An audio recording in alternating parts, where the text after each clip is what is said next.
जय श्री राधे राधे। आज की इस वीडियो में मार्गशीर्ष महीने की विस्तृत जानकारी लेते हैं। इष्ट देव को प्रणाम करते हुए हम वीडियो का शुभारंभ करते हैं। हिंदू पंचांग के अनुसार कार्तिक पूर्णिमा के बाद मार्गशीर्ष मास आरंभ हो जाता है, जिसे हम अगन मंगसर के नाम से भी जानते हैं। ये एक 9वां महीना होता है हिंदू कैलेंडर के हिसाब से। ये सभी महीनों में श्रेष्ठ माना जाता है। इस महीने में भगवान कृष्ण की विधिवत पूजा करना शुभ माना जाता है। इस महीने नदी स्नान के साथ दीपदान करने से विशेष फलों की प्राप्ति होती है। तो चलिए जानते हैं कि इस बार ये महीना कब से शुरू हो रहा है और कब समाप्त होगा। मार्गशीर्ष महीना 16 नवंबर से आरंभ हो रहा है, जो 15 दिसंबर को मार्गशीर्ष पूर्णिमा के साथ समाप्त हो जाएगा। मार्गशीर्ष माह का विशेष महत्व है। स्वयं भगवान श्री कृष्ण ने इस माह को सबसे श्रेष्ठ बताया है। शास्त्रों में कहा गया है, मासोनम शीर्षनम हर्षम, मार्गशीर्ष के समान दूसरा कोई शुभ महीना नहीं है। इसके अलावा अगर माह में सतयुग का आरंभ हुआ था, इसलिए इसे मार्गशीर्ष के साथ अन्य देवी देवता की पूजा करने से शुभ फलों की प्राप्ति होती है। इस महीने में भगवान श्री कृष्ण की पूजा अर्चना करना जीवन में खूब सुख समृद्धि दिलाता है। इसके अलावा जीवन के सारे संकट और पाप नष्ट हो जाते हैं। वहीं इस महीने की कुछ विशेष तिथियों को लेकर नियम बताए गए, जिनका पालन करना जरूरी होता है। तो चलिए अब मैं आपको बताती हूँ अगन मास की कुछ विशेष तिथियां ऐसी है जिसमें शुभ कार्य करने की मना होती है।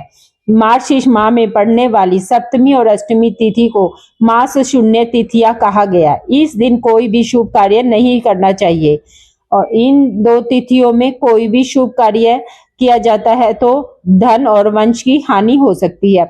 इसके अलावा सप्तमी और अष्टमी तिथि पर कोई मांगलिक कार्य किया जाता है तो सम्मान समाप्त हो जाता है और व्यक्ति के जीवन में निर्धनता आ जाती है। मार्गशीर्ष के महीने में जीरे का सेवन वर्जित माना गया है। इसे तामसिक भोजन या मांसाहार भोजन से दूर रहना चाहिए। तो अब जानते हैं इस महीने हमें क्या कार्य करने चाहिए। देखिए, धर्म शास्त्रों के अनुसार मार्गशीर्ष मास में रोज श्री भगवत गीता का पाठ करना चाहिए।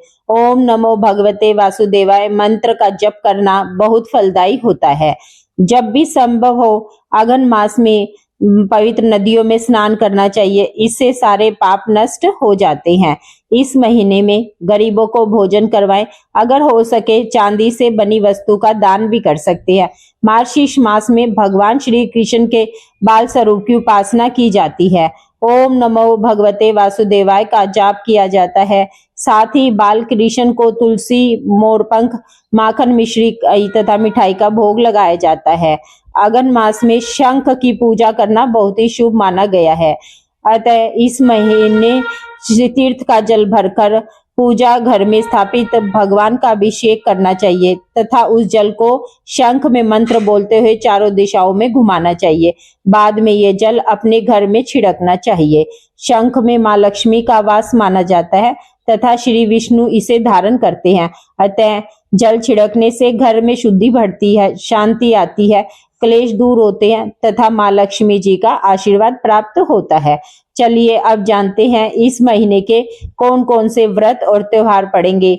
देखिए, 16 नवंबर शनिवार को मार्गशीर्ष शुरू हो रहा है। इस दिन वृश्चिक संक्रांति है। 18 नवंबर सोमवार को गणाधिप संकटी चतुर्थी का पर्व मनाया जाएगा।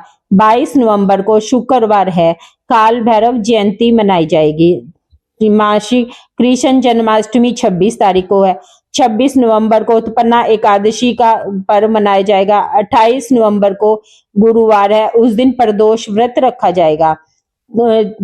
29 नवंबर को मासिक शिवरात्रि है और 30 तारीख को अमावस्या है और 1 दिसंबर रविवार को अमावस्या है। 2 दिसंबर सोमवार को चंद्र दर्शन है। 5 दिसंबर गुरुवार को वर्क चतुर्दशी है। 6 दिसंबर शुक्रवार को विवाह पंचमी है। सोमवार को दुर्गा अष्टमी का व्रत रखा जाएगा। 11 दिसंबर को मोक्षदा एकादशी है और गीता जयंती मनाई जाएगी। 13 दिसंबर शुक्रवार को प्रदोष व्रत है। 14 दिसंबर शनिवार अन्नपूर्णा जयंती है। 15 दिसंबर रविवार को मार्गशीर्ष की पूर्णिमा है और धर्म संक्रांति है। इसी के साथ ही मार्गशीर्ष का महीना समाप्त हो जाएगा। जय श्री राधे राधे।